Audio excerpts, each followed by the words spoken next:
There is a man in Alabama named Ty Malagany. He is a huge football fan, not a casual observer, a genuine, committed, lifelong lover of the game. And when it was announced that the World Cup was coming to the United States, Canada, and Mexico, his reaction was exactly what FIFA had hoped for. He was thrilled. He immediately started thinking about taking his children.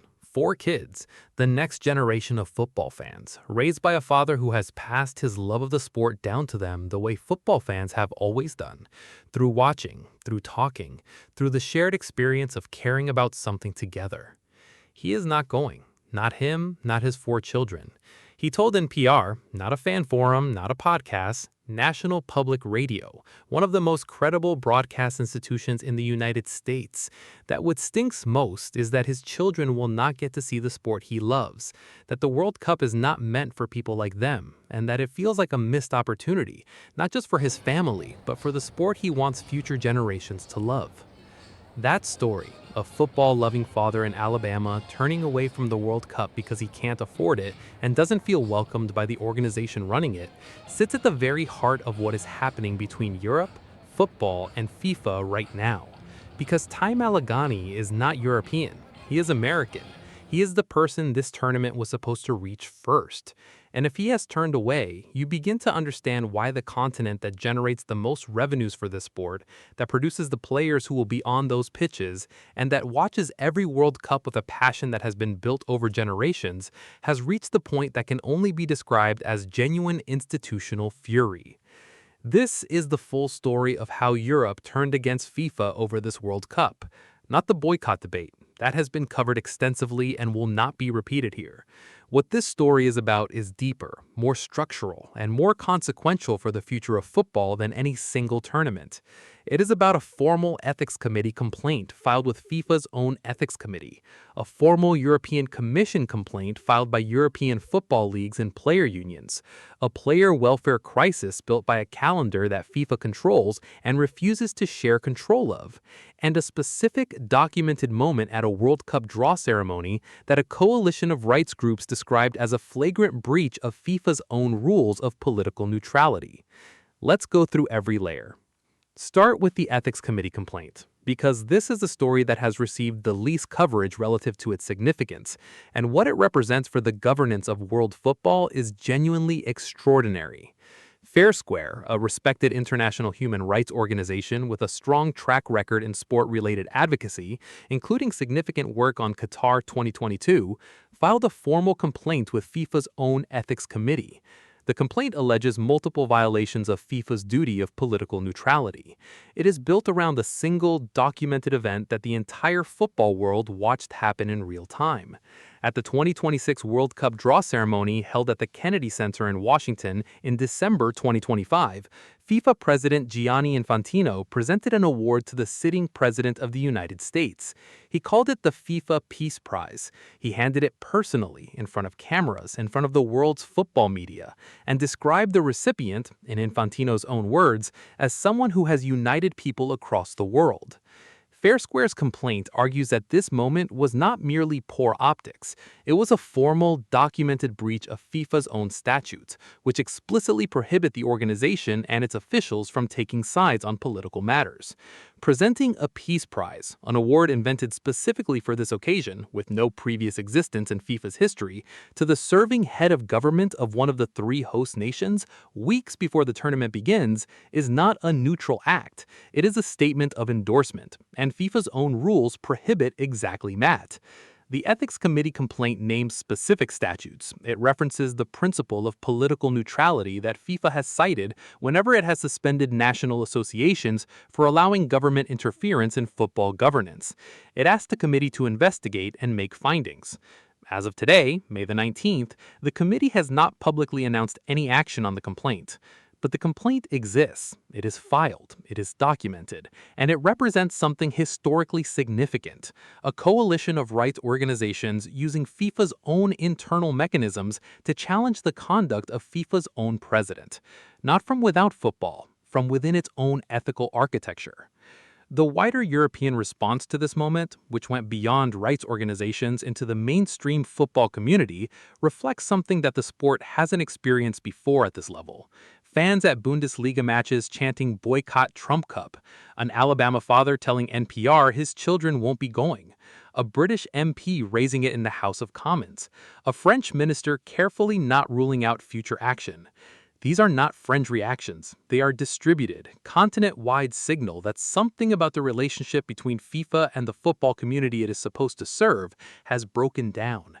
And that breakdown has a second, completely separate dimension, one that has nothing to do with the host nation's politics and everything to do with how FIFA governs the game. In July 2024, well before the 2026 tournament's specific controversies had fully developed, European football leagues and FIFA Pro Europe filed a formal complaint with the European Commission, not about tickets, not about visa policies, not about the Peace Prize, about the football calendar, about FIFA's unilateral expansion of its competition schedule without the consent or even the meaningful consultation of the clubs, leagues, and player organizations whose players and employees fill those competitions. The complaint was specific and documented. FIFA's decision to expand the World Cup from 32 to 48 teams adds 8 matches to the tournament's total. Players whose teams reach the semifinals of the 2026 World Cup will play 8 matches across a tournament stretching nearly 6 weeks.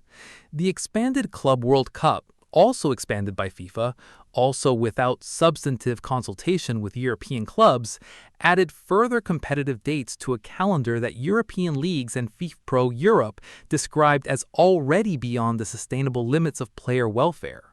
The formal language of the complaint was measured but unmistakable.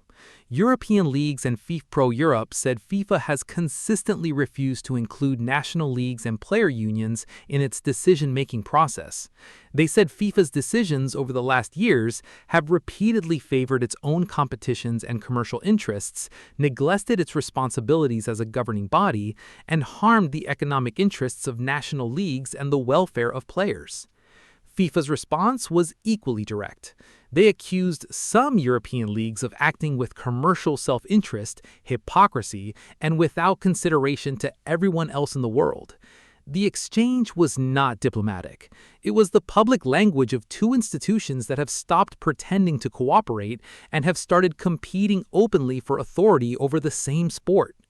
The European Commission complaint follows a European Court of Justice ruling from December 2024, just months before the draw ceremony, which found that FIFA and UEFA had abused their dominant position as regulator and competition organizer in the case brought by clubs that tried to launch a breakaway Super League in 2021. The court found that the existing governance structure of football, where FIFA and UEFA simultaneously make the rules and run the competitions, creates a structural conflict of interest that breaches European competition law. That ruling was a legal earthquake. It confirmed through the EU's highest court that FIFA's governance bodies operate in ways that would not be permitted in any other industry operating within European law. And it opened the door to the challenge that European leagues and FIFA Pro are now mounting, not just as a protest, but as a formal legal argument that FIFA's calendar decisions harm competition, harm players, and must be subject to external oversight. Think about what this means in combination. The Fair Square Ethics Committee complaint challenging FIFA's political neutrality, the European Leagues and FIFA Pro Europe complaint to the European Commission challenging FIFA's competition governance, the European Court of Justice ruling that FIFA's structural governance breaches EU law, 3 separate, simultaneous legal and institutional challenges to FIFA's authority filed within months of each other as the 2026 tournament approaches. None of these are boycotts. None of them are fan petitions. They are formal legal and institutional mechanisms being used by serious organizations, human rights bodies, player unions, domestic football leagues, EU courts to challenge the specific way FIFA exercises power over the sport. That is a different category of opposition from anything the organization has faced in the recent history of the World Cup. It is opposition from within football's own institutional architecture. Here's where things get interesting in the way that reveals the specific human cost of how this tournament has been planned. The player welfare dimension of Europe's anchor goes beyond the calendar complaint. It sits in the injury list of the 2026 World Cup, in the specific players who are not going to be in the tournament. because the end of a European club season, a season made longer and more demanding by FIFA's own competition expansions, collided with the preparation window for a World Cup with no adequate buffer between them. Rodrigo, gone. Torn ACL and meniscus at Real Madrid in March. He was Brazil's second highest scorer in qualifying. He's 23 years old. The injury happened during a club season that was more congested than any previous one, in a fixture schedule that FIFA's own expanded competitions helped produce. Xavi Simons, gone. ACL at Tottenham in late April. 23 years old. The Netherlands' most creative attacking option. Serge Gnabry, gone. Torn adductor in mid-April. Germany's most experienced attacker. Hugo Ekitike, gone. Achilles at Liverpool in May. France's most consistent striker this season. Esteban, almost certainly gone. 18 years old. Left in tears on the pitch in April after his hamstring went during a match for Chelsea, then cried again when Brazil's preliminary squad was announced without his name. FIFPro has been saying for 2 years that the calendar is unsustainable, that the physical demands placed on elite players across an ever-expanding schedule of club and international competition will produce exactly the kind of injury pattern that is now visible in the squad lists of every major tournament nation. The union filed papers with the European Commission. It issued formal statements. It warned specifically and in advance that this was coming. And here it is, in the injury lists of Brazil and France and the Netherlands and Germany and Mexico, in the names of the players who should be at the World Cup and are not, in the tears of an 18-year-old from Chelsea who found out in May that his first major tournament wouldn't be happening. FIFA's response to every specific concern, the calendar congestion, the player injuries, the ethics committee complaint, the EU legal challenge, has been consistent. They defend the decisions. They cite the revenues and the global growth of football. They reference the benefits to smaller nations of the expanded format. They suggest that critics are motivated by commercial self-interest. They do not substantially engage with the specific welfare arguments, the specific legal findings, or the specific players who are not going to the World Cup because the calendar that FIFA controls produced the conditions for their injuries. The European football community, its leagues, its clubs, its player unions, its fan organizations, its courts, and increasingly its ordinary supporters, has moved from disagreement to institutional opposition. That is the meaning of 3 simultaneous legal and regulatory challenges filed against FIFA in the same 12-month period. That is the meaning of fans at Bundesliga matches chanting against the World Cup they were supposed to be excited about. That is the meaning of Ty Malugati in Alabama telling NPR that the World Cup is not meant for people like him. Now, here is the dimension of this story that points toward the future rather than the present, because the 2026 World Cup will happen, and the football will begin on June 11th at the Azteca, and the complaints and the legal filings will not stop the tournament now. But what they represent for the governance of football after 2026 is significant. The European Court of Justice ruling on the Super League case established that FIFA and UEFA cannot operate as both the regulator of football and the sole organizer of its competitions without external oversight. That principle, now confirmed in EU law, applies to the calendar dispute, to the competition expansion decisions, and to the commercial arrangements that govern the World Cup itself.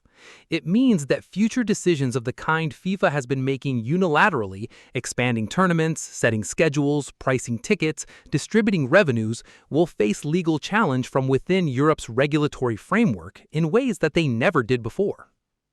FIFA knows this. Infantino knows this.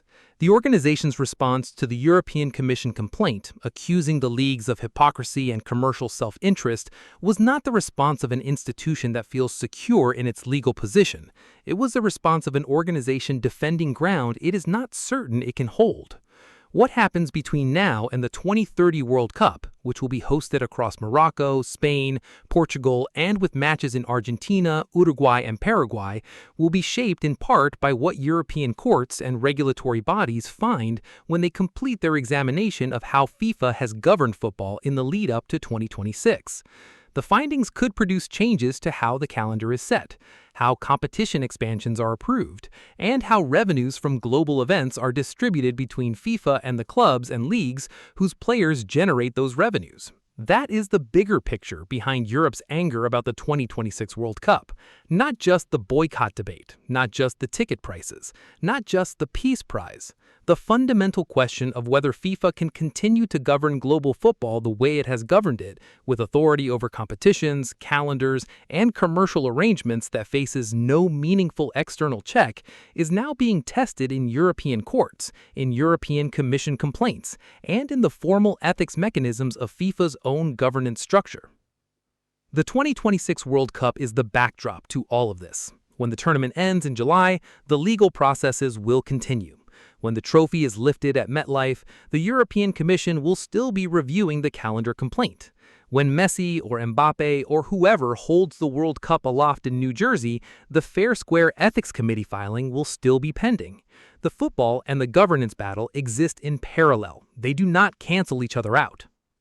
And Ty Malugani in Alabama, the football-loving father who wanted to take his 4 children to the biggest sporting event his country has ever hosted, and who turned away because the World Cup stopped feeling like it was made for people like him, he will watch on television. He will still love the game.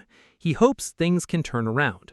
That hope is the same hope that sits underneath all of the complaints and the legal filings and the institutional opposition, not a desire for FIFA to fail. A desire for the organization that governs the sport to remember what the sport is actually for, who it belongs to, whose children are supposed to grow up loving it. What do you think? Has FIFA's relationship with European football, with its clubs, its leagues, its players, its fans, broken beyond repair? Or is this a governance crisis that the sport can work through and come out the other side? I genuinely want to know your view. Leave it below.